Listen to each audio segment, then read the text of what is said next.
আমার হলো বড় ভাই আর কি, তারা এসিটা ছাড়ছে, ছাড়ার পরবর্তীতে রাত্রে ঘুমায় রয়েছে, ঘুমানোর পরে এসিটা হঠাৎ ব্লাস্ট হয়ে মানে ভিতরে একটা বোম যেমন ফুটলে যে অবস্থা হয় না, ওরকমের মতো আর কি বিস্ফোরণ হয়েছে।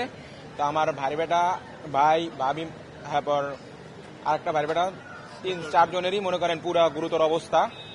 তাদের মনে করেন এখন এই যে এই ভিতরে আছে, পুরা শরীর পুরাই গেছে। সে আমার বড় ভাইয়ের হচ্ছে হলো 40% আর হলো 47 আর কি, আর বাইরে বেটার হচ্ছে হলো বড়টার হচ্ছে 40, আর ছোটটার হচ্ছে হলো 8%, আর ভাবির হচ্ছে হলো 15%। আমাদের গ্রামের বাড়ি হচ্ছে মাদারীপুরে। উনি দীর্ঘ প্রায় 3 বছর যাবত এই বাসায় থাকে। উনি হলো ঢাকা আতিকুল মোতালেব প্লাজায় মোবাইল পিকচারে মোবাইলের জব করে। আর আমার একটাই কথা যে এই এসিটা সার্ভিস দেওয়া হয়েছে, তারপরও তাদের এসিতে এরকম একটা বাজে সার্ভিস দিল কেন, এটা আমার আপনাদের কাছে অনুরোধ যে তাদের এসিতে এরকম একটা বাজে সার্ভিস দিল কেন। যতদূর শুনেছি যারা প্রত্যক্ষদর্শী যারা ছিল ওনারা বলছে যে ওনারা বিকট আওয়াজ পেয়ে তারপরে সবাই গিয়ে দেখে যে সবাই দগ্ধ অবস্থায়। আর যারা দগ্ধ হয়েছে মানে আমার আপু, ভাই, ভাগিনা, ওরা তো দুইজনেই ছোট, যারা ওরা তো অসুস্থই।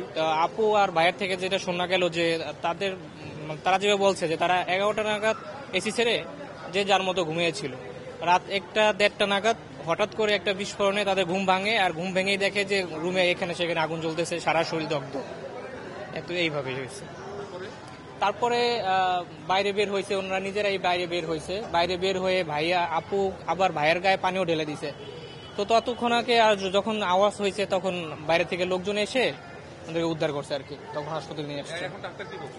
এখন ডাক্তার এখনো তো আসে নাই, ওনাদের বিভিন্ন টেস্ট চলতেছে। অবস্থা বেশি একটা ভালো না, প্রায় 50% মতো পুড়ে গেছে শরীর, কারো 40%, কারো 15%, এভাবে বাজে অবস্থা। আমাদের কাছে গত রাত 2টা নাগাদ একই পরিবারের 4 জন রোগী এসছে। তারা এসি বিস্ফোরণের মাধ্যমে অগ্নিদগ্ধ হন এবং পরিবারের যিনি পুরুষ ওনার হচ্ছে 47% পুড়েছে এবং যিনি নারী আছেন ওনার হচ্ছে 15% পুড়েছে এবং 2 জন শিশু আছে।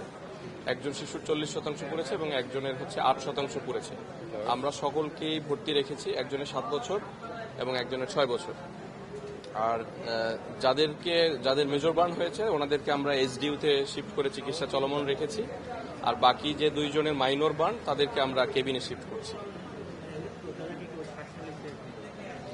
পুরুষ রোগী যিনি আছেন ওনার মুখমণ্ডল পুড়েছে, ওনাকে আমরা সাসপেক্টেড ইনহেলেশন ইনজুরি হিসেবে চিকিৎসা শুরু করেছি, কিন্তু শ্বাসনালী পুড়েছে এটা এখনো ওনার সিমটমগুলো আসেনি। যারা বেশি বার্ন হয়েছে তাদের আশঙ্কাজনক বলা যায়। হ্যাঁ, একজনের 47% এবং একজনের 40%, ওনাদের 2 জনকে আমরা আশঙ্কাজনক বলছি।